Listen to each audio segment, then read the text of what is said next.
是时候开启第二步了，需用传送法阵，将丹元送抵沉渊，彻底吸空妖兽元神。但此步会暴露施术者气息，请务必以最快速度将丹元传回，否则功亏一篑。以无身作祭，引浩然正气。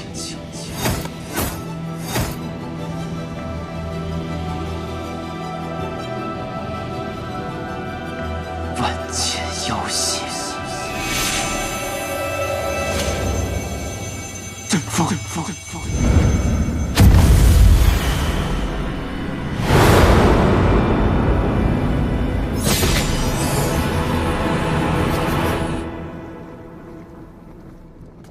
请。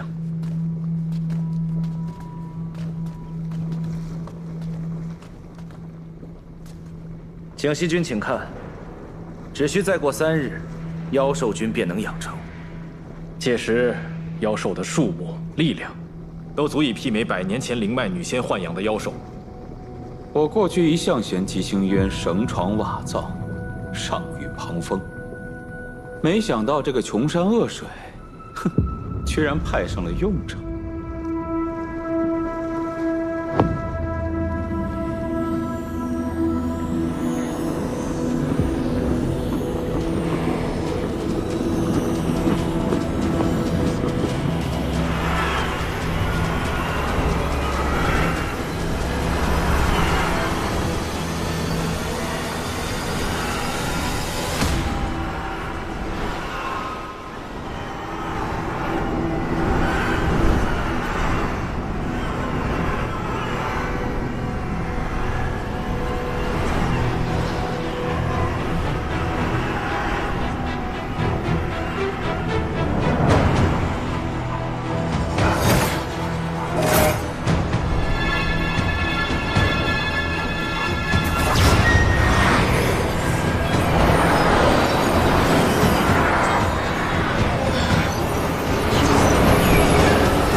为何妖元全都被吸走了？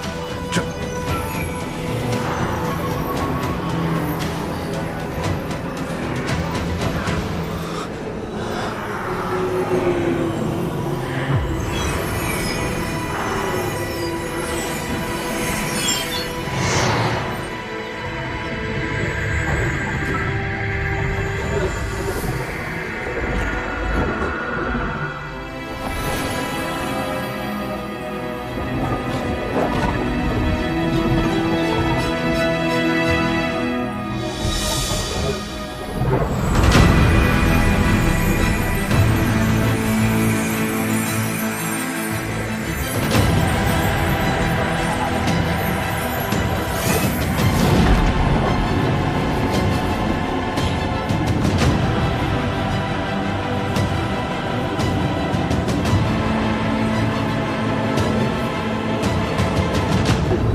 大人，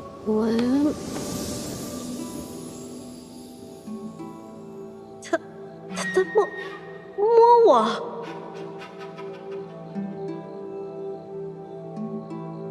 大人怎么突然这般？看来连修宝钞还挺管用啊。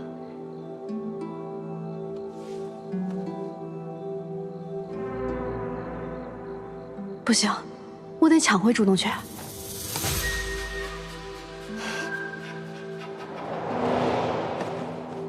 大人，你放心，这规矩嘛，我都懂的。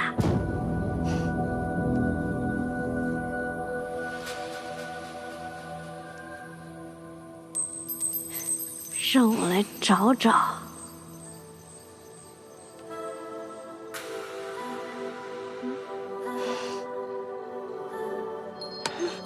哎，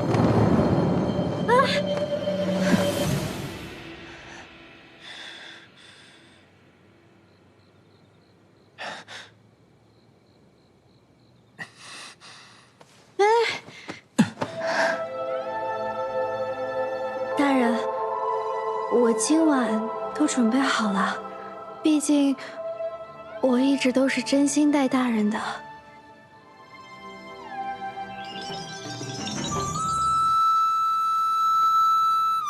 这黄粱梦不在他身上。你别再动了。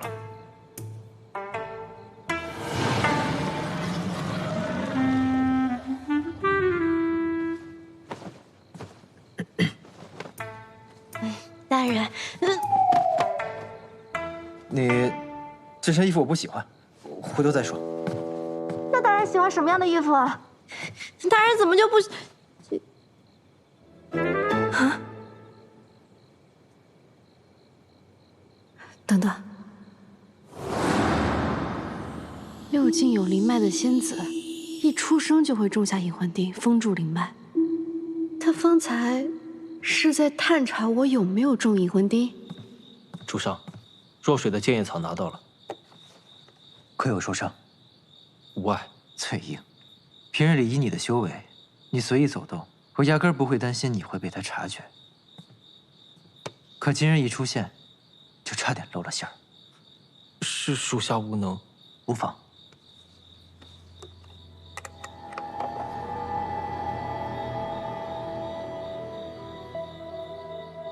既然拿到了剑叶草，也该去见后赵了。是。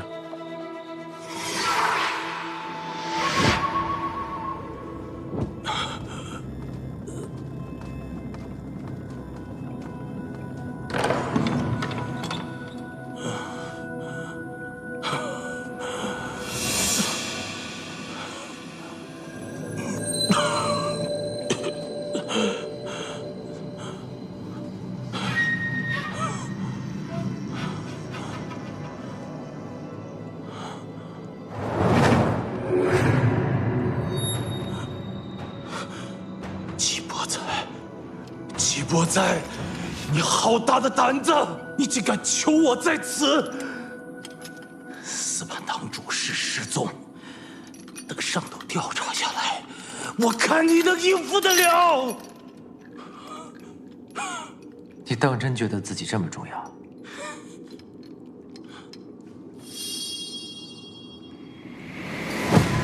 千叶草，千叶草，你怎么会有的？你从哪里弄来的？莽夫临找百年一遇的剑叶草。后赵贤君，我够有诚意了吧？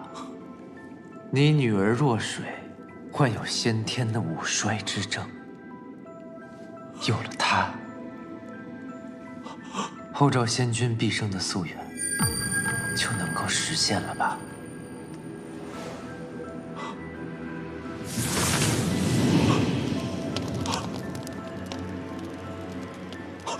不，住手！住手！只要你把剑叶草给若水，我什么都答应你，什么都答应你。好一个爱女如命的慈父啊！我看着都觉得自己太过于卑鄙了。好，季伯哉，季伯哉，我答应你，像你说的，我把我的记忆交给你。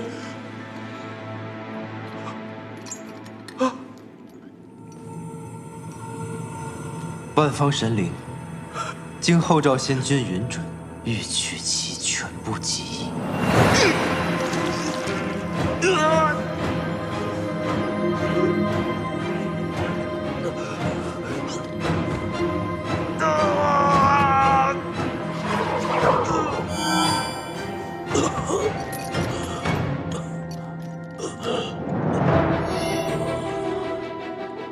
多谢后赵仙君将记忆交付于我，否则我还要再费些心力找到我要对付的人。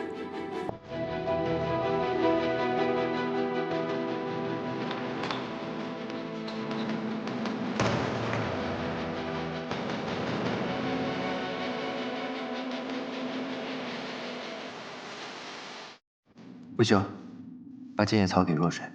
是。主上怎么会知道是他？你是否真的曾经中过黄粱梦啊？啊？世人都以为黄粱梦是一种药丸或是一味药剂，唯独他偏偏用了“重”这个字。对了，明义的身世你查得如何了？明义确实是寒暑之水采药仙世家的小女儿，她的父母亡故后，她一个人来到神都，进入花月夜。属下还查到一件事：明义的父母生前经常在陈院附近采药，我打听了他们的死状，是中了血珠花的毒而死。血珠花。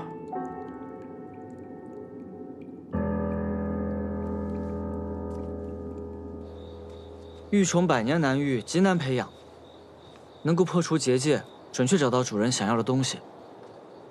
穆奇白肯定是想要玉虫找到黄粱梦，可惜被季伯仔给弄死了。没关系，还有一只呢。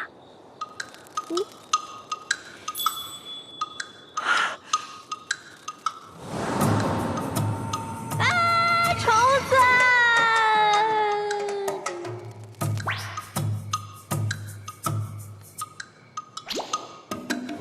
接下来靠你的了。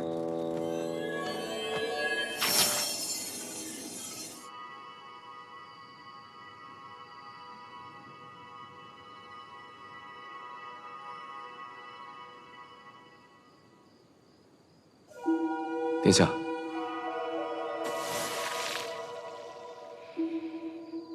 竟还是被他给发现了。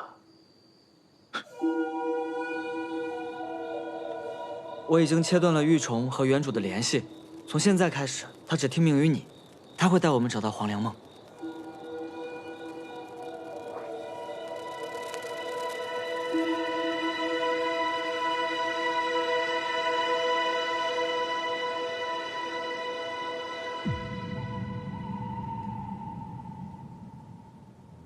蠢货！蠢货！蠢货！程云君恕罪！蠢货！追击境是拿明宪的面具感应过的，怎么可能失灵？属下缉拿不力，罪该万死。但追击境当时感应到的是一个仙子，但确确实实是一个女子，不可能是明宪啊！仙子在吉星渊什么地方？她叫什么名字？在吉星渊花月夜，名字我也不知道，只知道那仙子应当是季伯仔的人。季伯仔。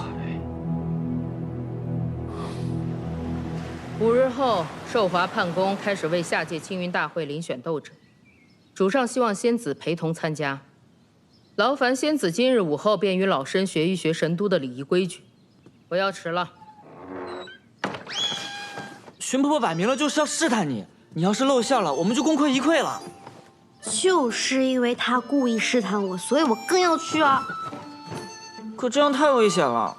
我们已经放出了玉虫，很快就能找到黄粱梦的下落了。给我5日，一定能拖延过去。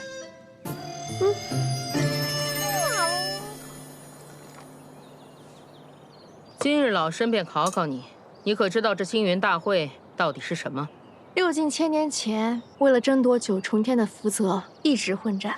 为了避免过多的伤亡，当时的6位神君便在卓金塔签下盟约，每年举行青云大会，用来划定福泽归属。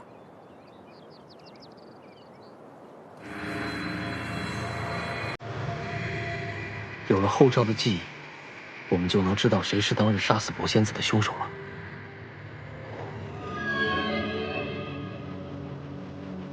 我等了这么久。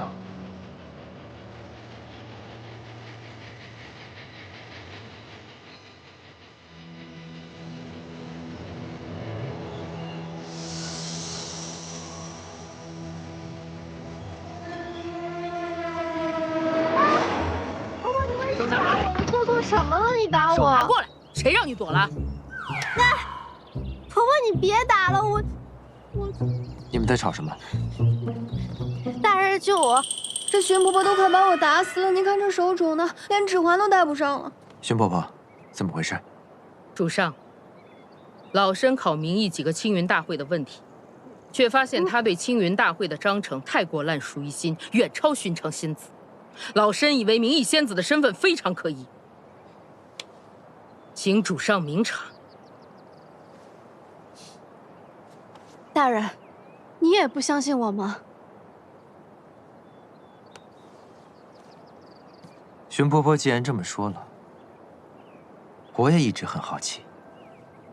寒暑之水，地处瑶光山与吉星渊边界，当地生民大多为采药仙士，日夜外出采摘灵药，极为辛苦。而你也说过，你家境贫寒，可你却生得一副养尊处优的模样。虽则青云大会是六境盛事，但寻常仙子，即便是看过的，也是少之又少，更何况了解。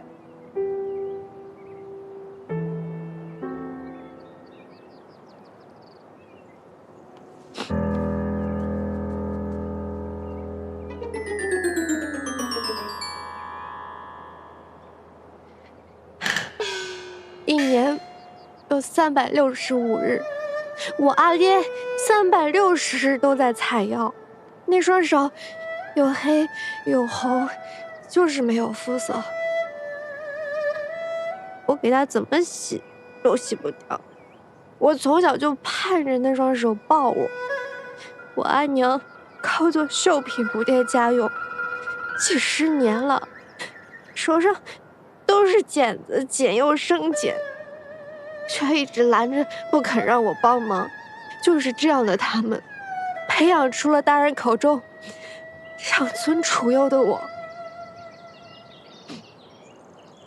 他们在世的时候，我就没有好好孝敬他们，所以我才为了大人把青云大会摸得比谁都透，因为我不想再留遗憾了。因为大人现在是我最重要的人，我想多了解大人一点，我有错吗？你们继续吧。你这招是想要故意引起他的怀疑？没错，辜负了对自己一片痴心的人，他不得愧疚死？你还懂这个？当我在花月夜白待了呀。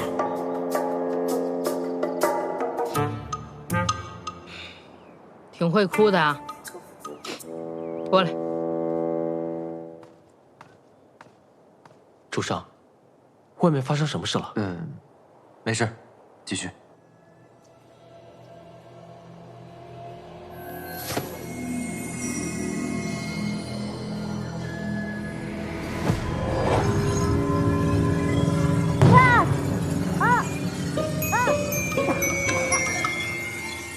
主上，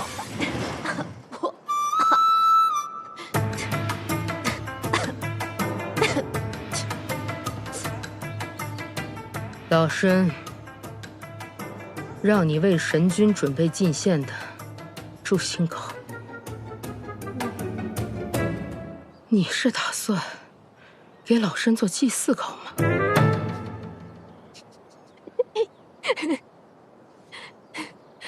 主上，每年吉星渊盛会，家家户户都会准备诛心膏祈福，可明义仙子根本就不会做，这未免太过蹊跷了。只是个糕点而已嘛。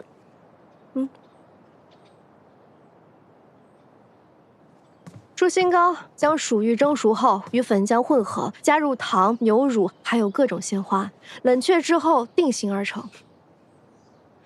和方才一样，你少说了一位，还有一位最重要的，流星之夜，在吉星渊独有的福星花上凝结的露水。吉星渊所有生灵都知道的诛心膏配方，我怎么会背不下来？所以，你是故意说错的。是，我知道，大人，还有荀婆婆，你们都不相信我，所以才会来来回回、里里外外试我那么多次。我就想找机会说清楚。什么来来回回？我哪有里里外外？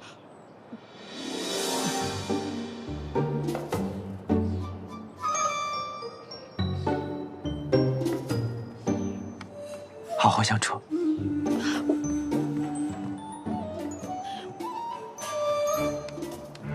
激化问题才是解决问题的手段。当然，想要彻底解决问题，还需要再给一点点甜头。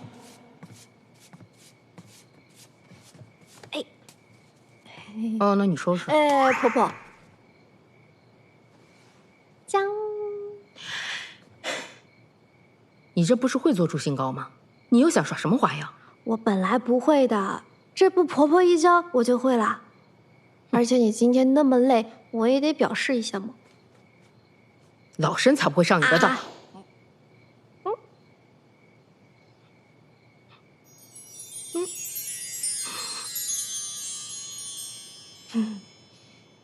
婆婆是婀娜洗输液花瓣的，我就在这猪心糕里加了玫瑰还有香叶，怎么样？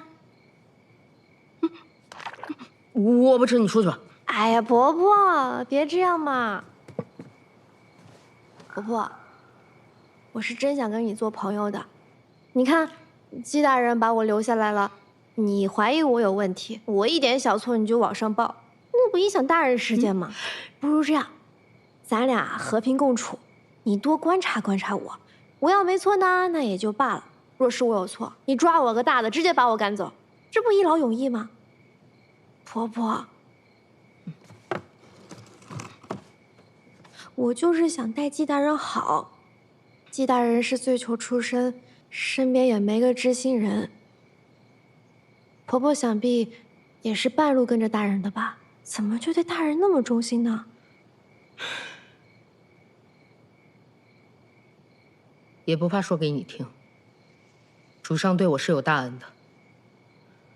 我以前的丈夫待我极不好，我原想杀了他，与他同归于尽的。是主上偶然路过救下了我，还给了我一条新路，所以我是绝不会背叛主上的。我还是第一次听婆婆说这么多话，大人也是有眼光的。这留在身边的都是像婆婆和我这样心性的人，都是你的。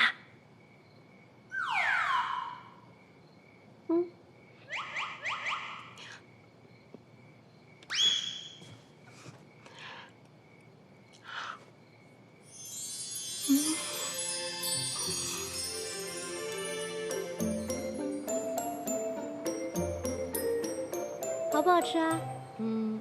一般般吧。主上，这次我们看后赵的记忆，应该不会再被打扰了。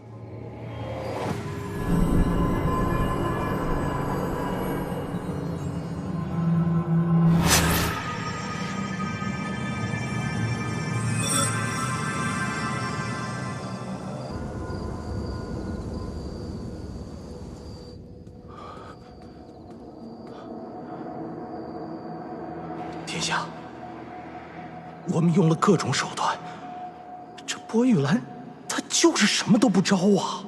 你们就这点本事？是我让你做的这个私叛，那你告诉我，失职之罪应该怎么惩罚？殿下，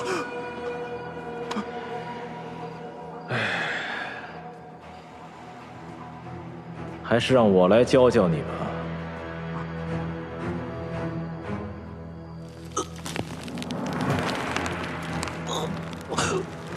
知道后面应该怎么做了吗？殿下，再给我一次机会，我一定问出黄粱梦药方的下落。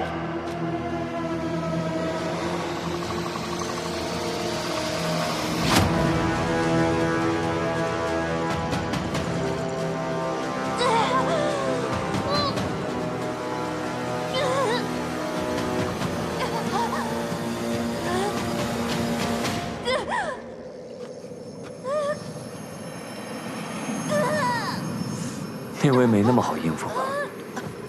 我都这副模样了，你说他好应付吗？这薄玉兰的嘴可真硬，都这副德行了，还是不肯说出那黄粱梦的药方。一个毫无战力的医药士族，全凭一身硬骨，什么都能扛下。不过22年前大批人马围攻张尾山，也只得到了博士一经上半册。若没有下半册凑成整本，我们可做不出黄粱梦。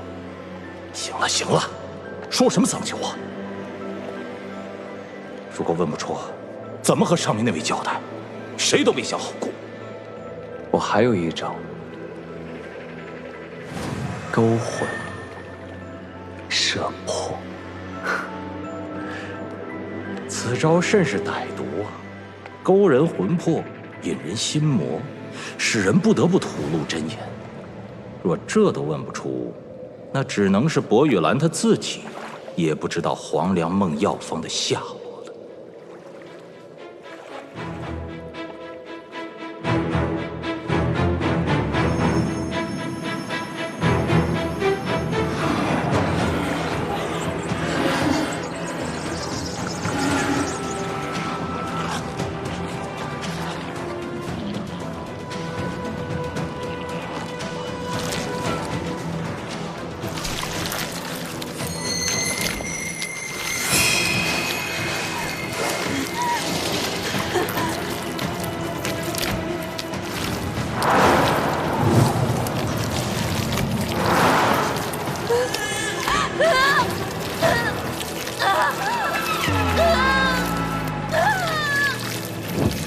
只要你给出答案。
殿下，将军给薄玉兰施了勾魂摄魄，她承受不住，元神尽灭。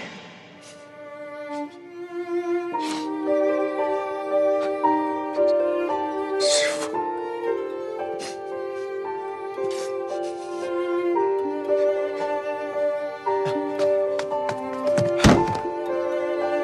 主上。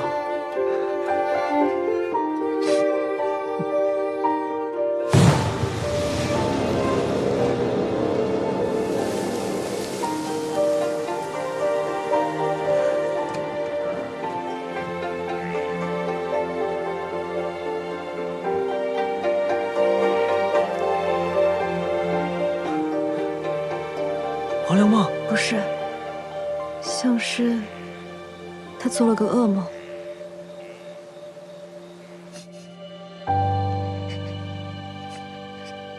不行，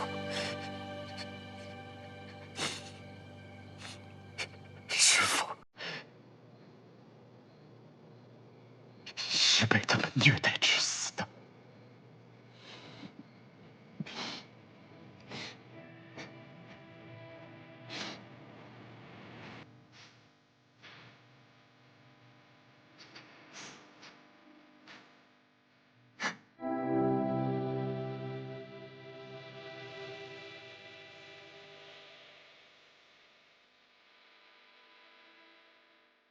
若非护照这个蠢货食言，我也不可能抓到他。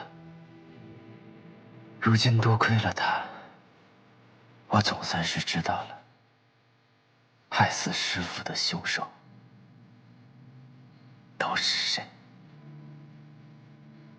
护照只是个开始，他们，我一个都不会放过。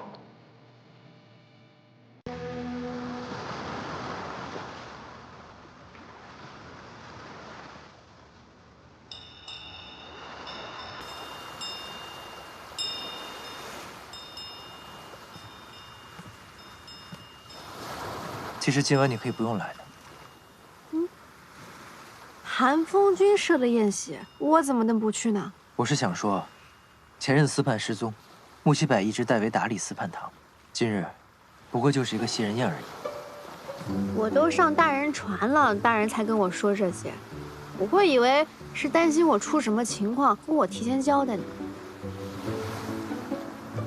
那个新来的司判堂主事是谁啊？说是叫司徒令。哦，他是什么样的人？我也未曾见过，听说就是一个滑头小鬼而已。今日的谢人宴，按理说他也该去的，可他却突然推辞，说什么今日上宫太累，不能饮酒，不能开荤，缺席了。大人也应该找这种借口缺席才是。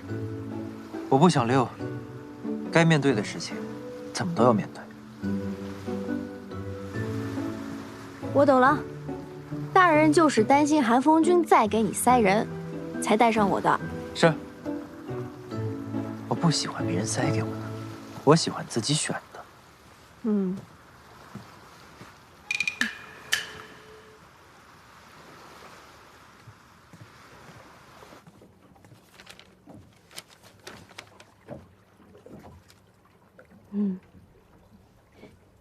大人，韩风君来乌龟海的那个晚上，我在大人房间不小心碰到一个盒子，里面掉出一个坏的铁扇子。我就想，那么破的东西，大人为何还留着？啊，难不成是哪个小仙子留给大人的？那是明宪的法器。啊，那大人干嘛收着？明宪战败了，想留着当战利品。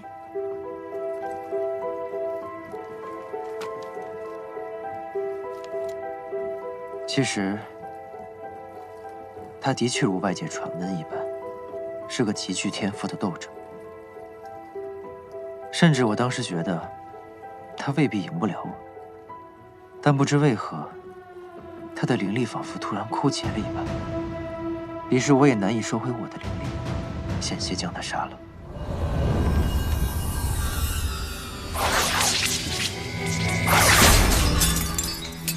幸好，他的那个法器救了他，我便把他留了下来，想着有朝一日，战场再见，能还给他。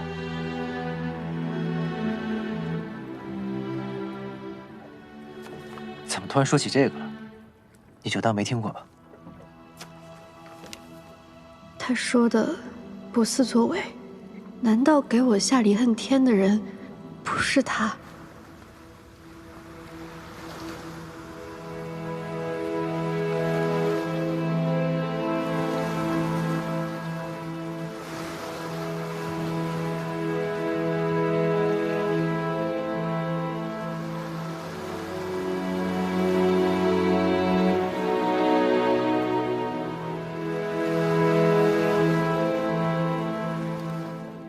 给我下毒的，如果不是他，那会是谁？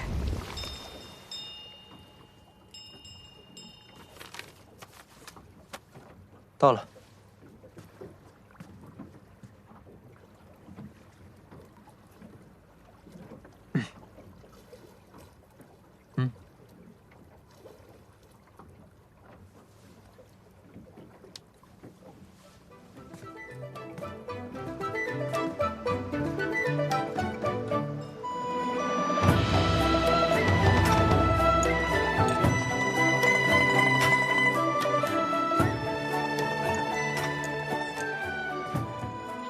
这一杯，我敬继兄。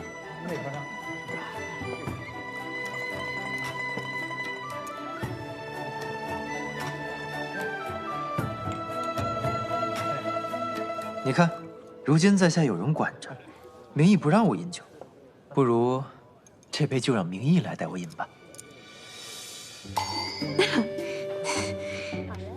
怎么能让严仙君敬我呢？我敬严仙君才是。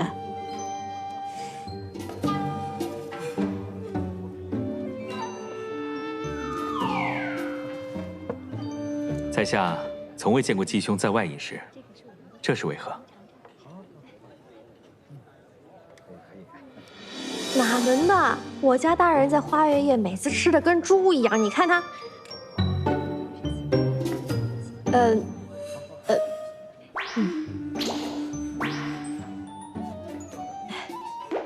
倒是配合一下。寒风君到。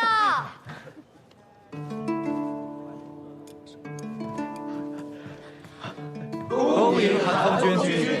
哎呀，不必起身，不必起身。上回不是说了吗？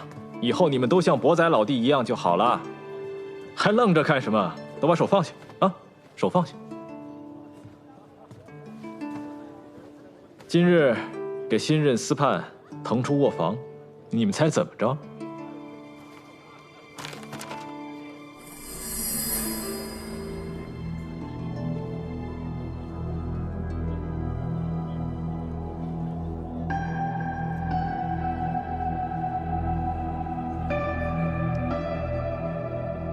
在后赵原先的住所里，我们找到了这幅美人画像，画得如此秀色可餐，莫不是后赵司判的小情人？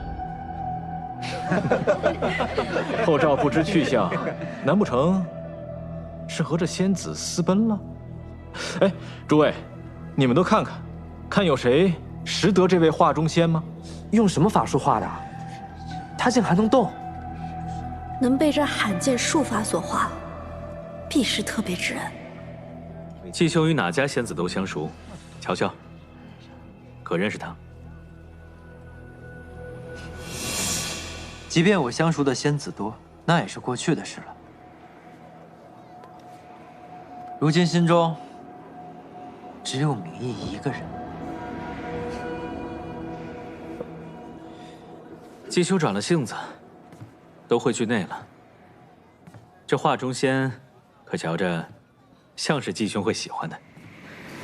季兄，当真不认识？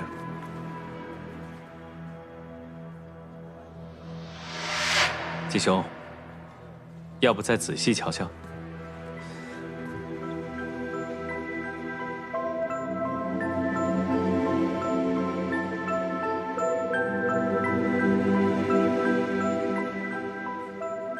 气仙君不认识，那让我来瞧瞧。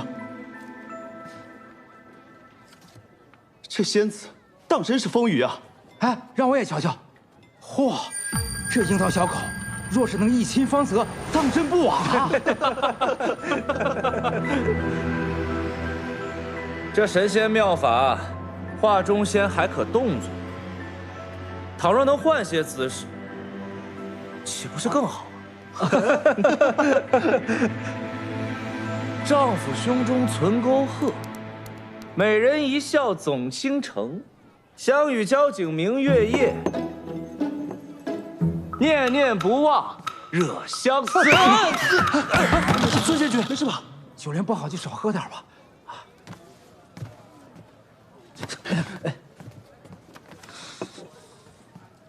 这是谁扔的杯子？你干的？你故意的吧？怎么，觉得自己现在跟对人了，就开始放肆了？你给我起来！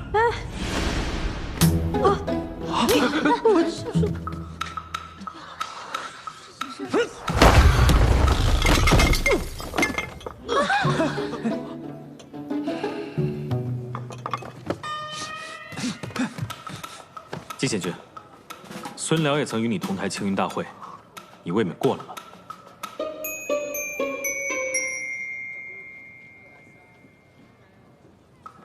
怎么我低头吃了半个瓜，就打起来了？好了，季仙君，你如此愤愤不平，是为了身旁佳人，还是为了这画中仙？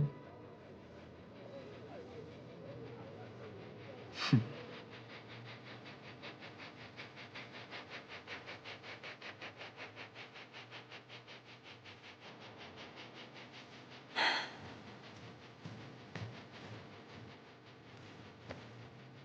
寒风君，都是我不小心把那杯盏得弄到地上。嗨，孙辽仙君出丑了，这跟大人没关系，都是我扰了大家的兴致，还请寒风君降罪。起来。你又没错，为何要跪？寒风君误会了，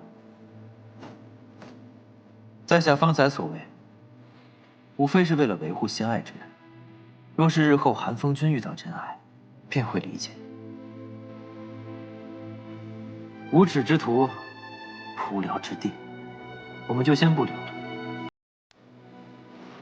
告辞。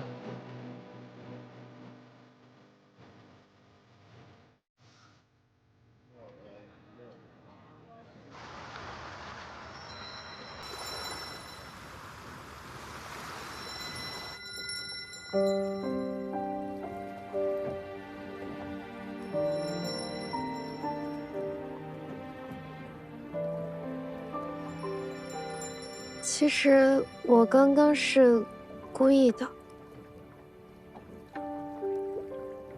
我知道。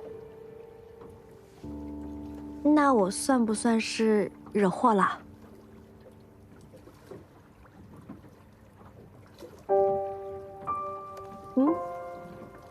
大人，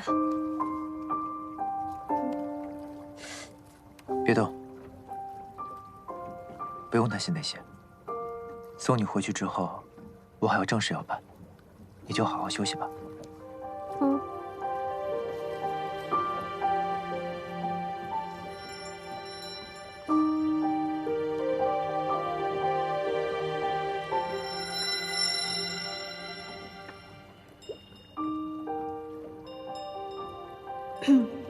摁的还行吧。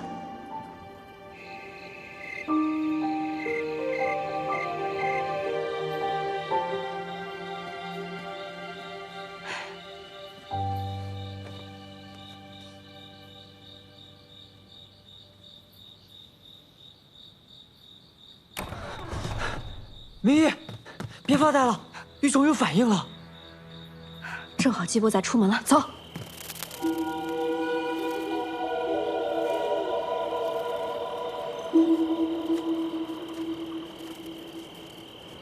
这里是之前后山小楼所在的位置。小楼，你放火烧那个？哇，真是烧的影儿都没了。玉虫怎么带我们来这儿啊？什么都没有。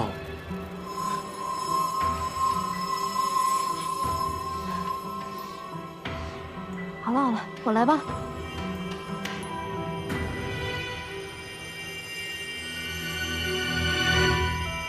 熟悉的感觉。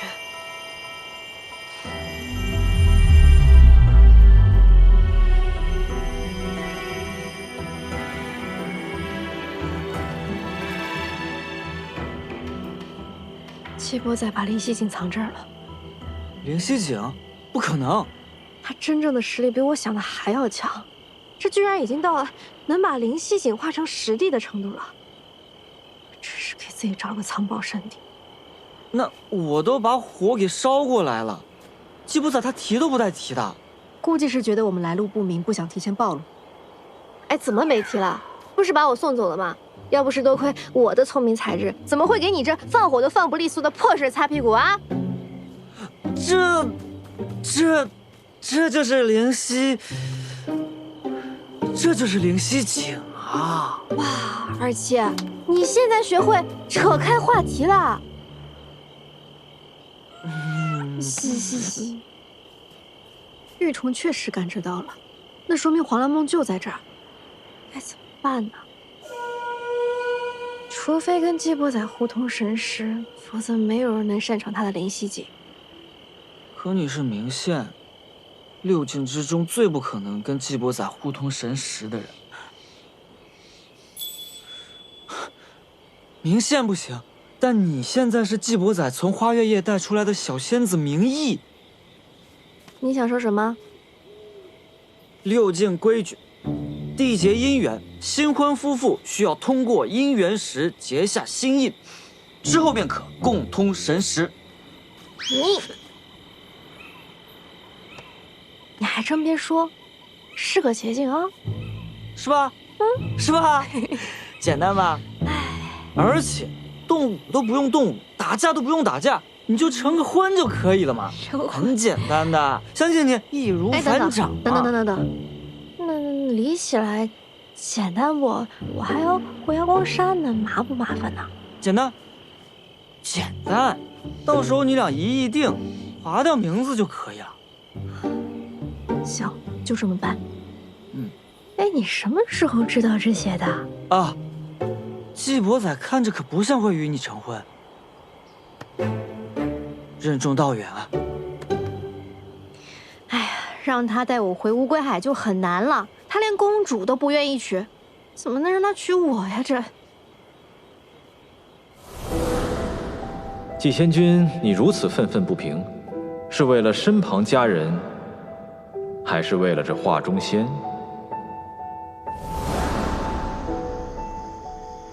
今日宴会的时候，那个木七百，他莫名其妙的拿了一幅画卷，季伯仔还挺在意的。你说我要是帮他一把，他对我那个好感度会不会就什么意思啊？今儿咱要说的呀，就是那个第13回，俏明义擅闯四蟠堂。走，等会儿，哎，爪子。有法阵，那四蟠堂是随随便便就可以进的吗？入夜后开启的法阵结界，肯定会让你的离恨花掉落一半。为了一幅画，不值得。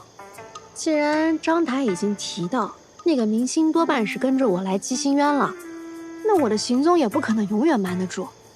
我们干脆别让人家白跑一趟，我们送明星一个大礼。明星都来了，咱们干嘛不逃呀？咱躲不了一世，咱起码躲一时啊！你主人还有那么久一时吗？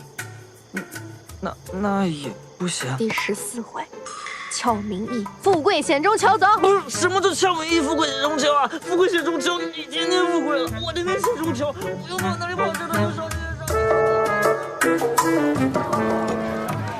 走过路过不要错过了啊！追击境不会出错，明显一定逃到了姬星渊。但我也不能在此逗留太久，若身份暴露，就麻烦了。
主上，还是让我去四蟠堂。如果穆七百设下陷阱，我失手被擒，好过暴露主上与黄粱梦的渊源。穆七百会拿出师傅的画像来，就证明他已经猜到了。若是一幅画像都抢救不得，那我也没必要从尘缘九死一生爬出来，一辈子跪着做个醉囚便是。可我有责任保护你，刀山火海本来就该是我替你去。我出了事没什么，可若你出了事，还有谁能撑着？让我去吧。话那么多，都不像你了。行了，他那点小伎俩，奈何不了我。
我你怎么来了？当然因为大人呢。天助我也！让他亲眼看着第13回，那比我回去说给他听可直观多了。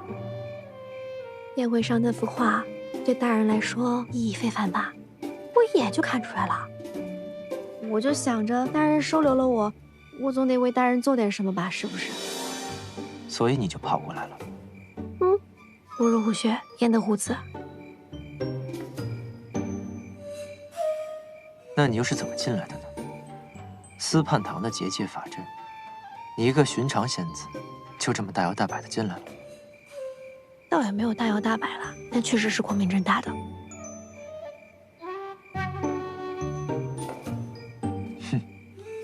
光明正大。大人还不了解我了，大人是从花月夜把我接回来的。就这样，侍卫哥哥，侍卫哥哥，庵堂里有面墙，是我阿爹10年前做工的时候修补的。我跟我阿娘那个时候就来这儿陪他，但那时候我太皮了，我就强行拉着二老的手往那个墙上摁，就留了我一家3口的掌印。但今天是他们2老头1年的忌日，我就想进去看他们一眼。哎呀，然后他们就给我法阵开了一个口，我就进来了。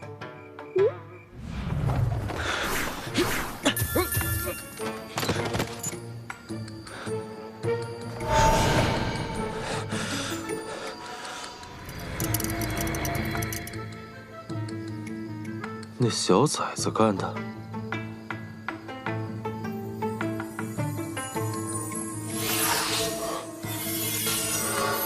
小猫，你要是真落在我手里，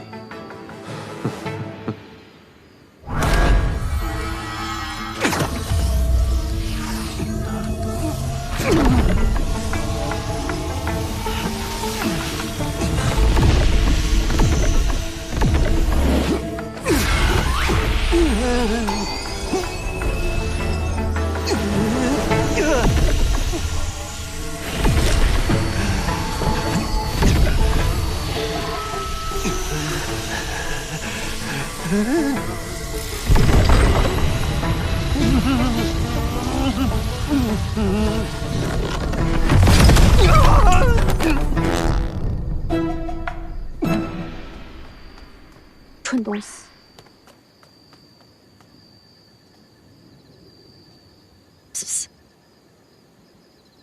确保那蠢东西醒来之后会溜溜走人。我给他找个伙夫带走。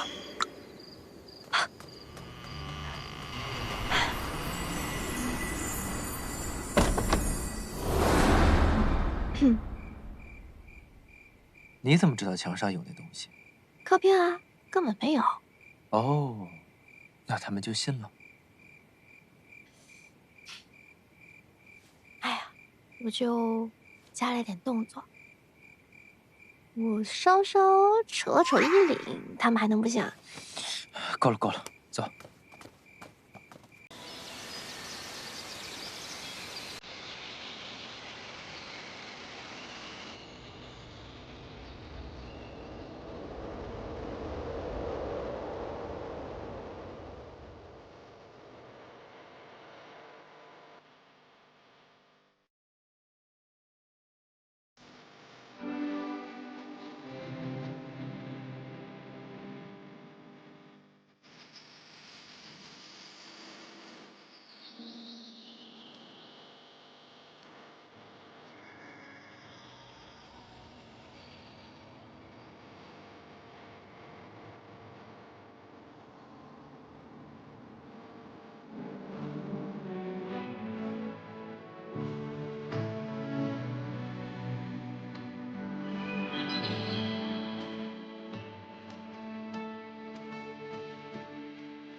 今日甚好。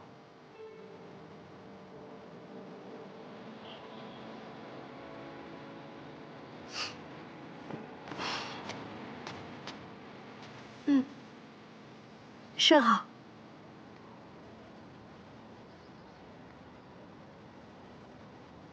吉时将至，我们把地方选在这儿，虚云总会来吧？他会来的。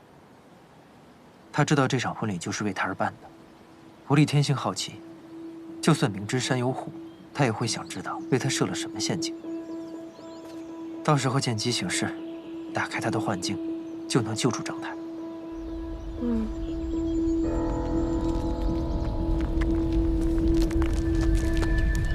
怎么听着像很多人？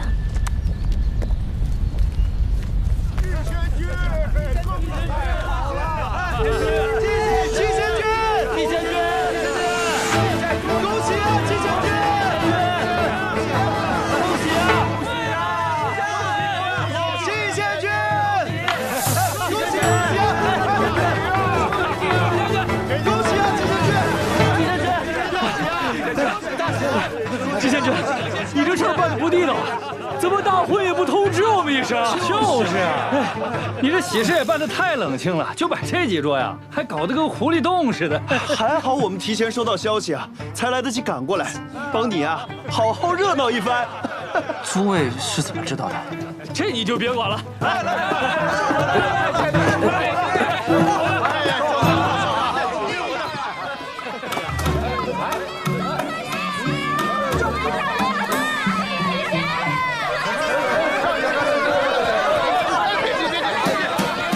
你俩成婚？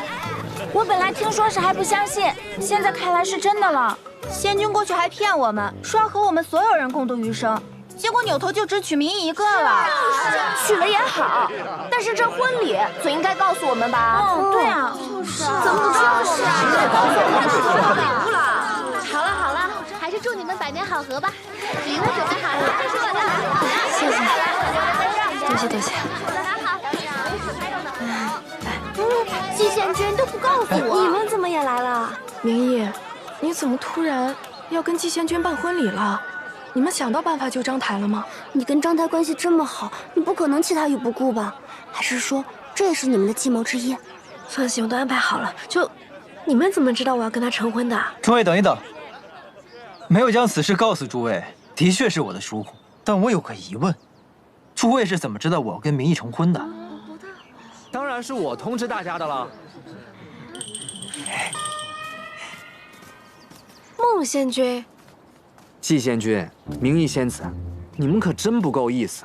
结婚再怎么仓促，也不能不给我们大家伙发请柬呀。就是还好我消息灵通，四处奔走相告，这才把消息通知给大家。不然，你们的婚礼得多冷清啊！可你又是怎么知道的？当然是听韩风君说的呀。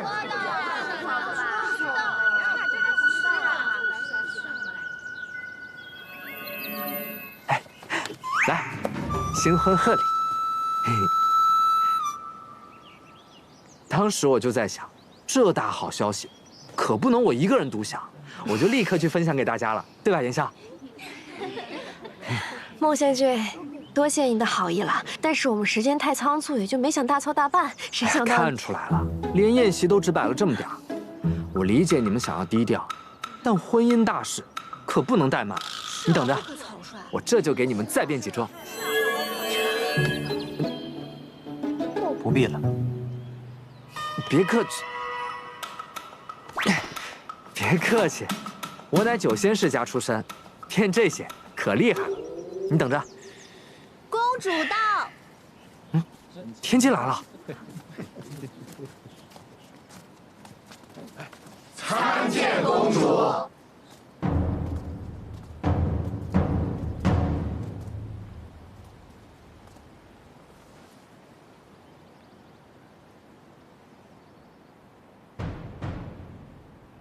你们两个过来。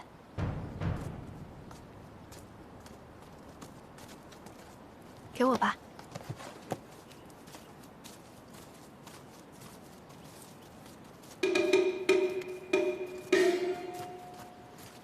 若不是孟仙君相告，本公主竟不知吉星渊的战客今日成婚。我好像并不需要谁同意才可以成婚吧？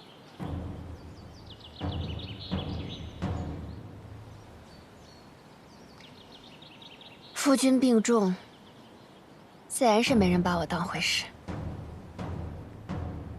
但你别忘了，我可以给你今天的地位，便可以废你。多少人觊觎这传闻中的黄粱梦，不过碍于你是使吉星渊成为上三境的功臣，才不敢动手。若我此时告诉外境，你叛出吉星，你猜，其他5境会不会联手声讨你？那你可以试试。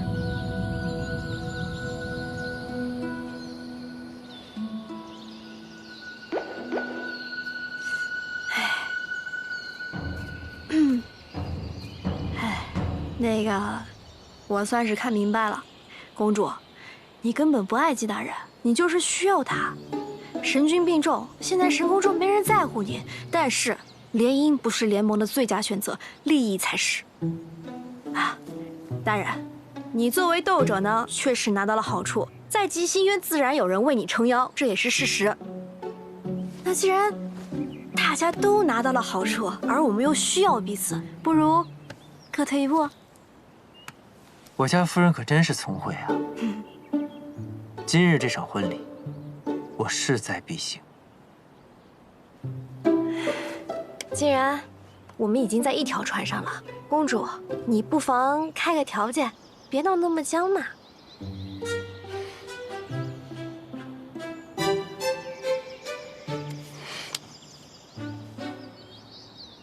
既然你执意要娶明义仙子，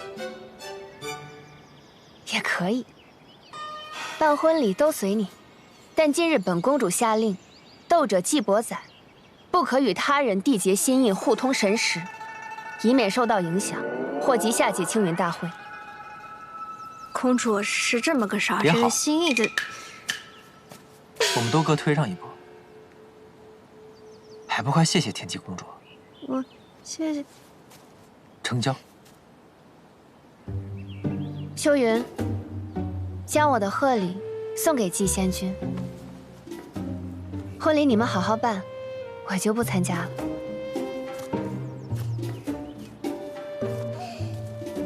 这回满意了吧？咱们走吧。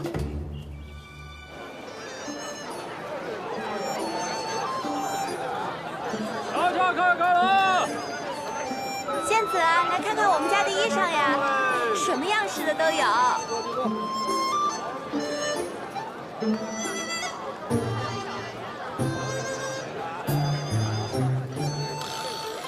你看看这件，这件真的特别适合你。这个姐姐一定喜欢。仙君是司泮堂新商人的主事司泮司徒仙君吧？买这么多东西，可是要给季仙君和他的夫人随礼。季仙君和他夫人，仙君不知道吗？今日季仙君要和那个花月夜带回去的小仙子举行婚礼。我看你买这么多，我还以为仙君想多随点呢。此事可是真的？婚礼在什么地方？应该是真的吧？我也是听别人说的。婚礼在洛生林。哎，仙君，不买了。现在弄的是人尽皆知了，想要怎么收场？当然是良辰美景不可负。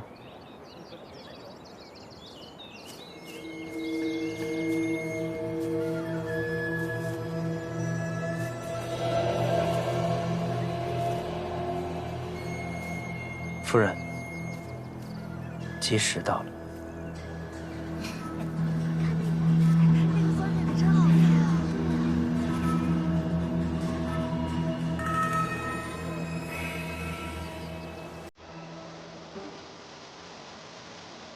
真漂亮，不愧是季仙君，婚礼就是跟别人的不一样。说呢，这喜悦也是从未听过的。就是。好漂亮！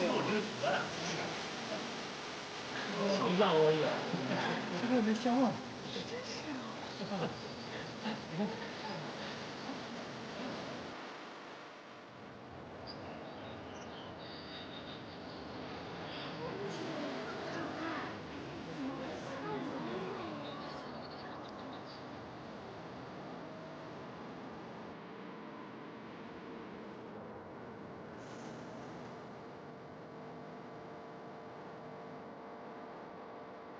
因缘际会，命中定，愿新人终得彼此。万千变化终不移，愿新人如意同心。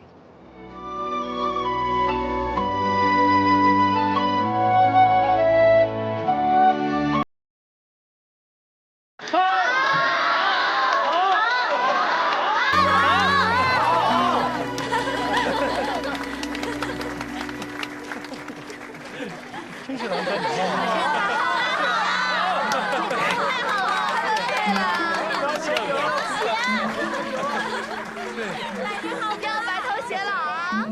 感谢诸位到来，此地对我和民意来说意义重大，但终究荒郊野外，无甚待客。不如诸位移步至花月夜宴饮。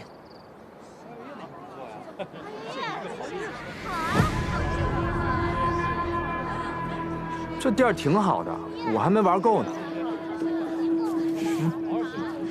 恭喜季兄今日大婚，我们就先前往花月夜了。我还没喝喜酒呢。那今日花月夜的花销，季仙君全包了。可这么远，我们怎么过去啊？就是啊，对啊。路途劳顿，怎么会让大家用走的呢？当然是我们来安排。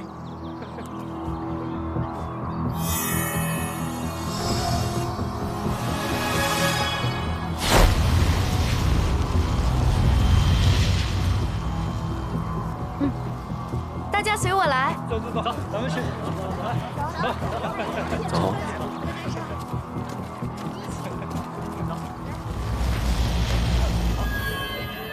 他为何没有反应？难道他最真实的记忆不是和心流的婚礼？今日是最佳时机，无论如何都要救出张太，不能让他们走了。走。等等。薛明将军实乃稀客，不如同我和民意一起坐船车前往，如何？季仙君当真有闲趣，特意挑在此地，还要按照有苏胡族的仪式办婚礼，现在还要单独留我，怕不是有所图谋吧？将军这是哪儿的话？不过就是办个酒席，邀你一同前往而已，别多想。是吗？可怜季仙君一片苦心，怕是都要付诸东流了。铺花路，吟诵祝词，琴笛相和，办狐狸宴。你们进入我的狐狸洞，窥探章台到底身在何处，这都是我允许的。章台当然会说出我们办婚礼的形式。季仙君不会因此就认为我最珍贵的记忆就是与妻子的婚礼吧？难道你们真的觉得这么简单就能进入我的幻境？所以你是故意让我们这么以为的？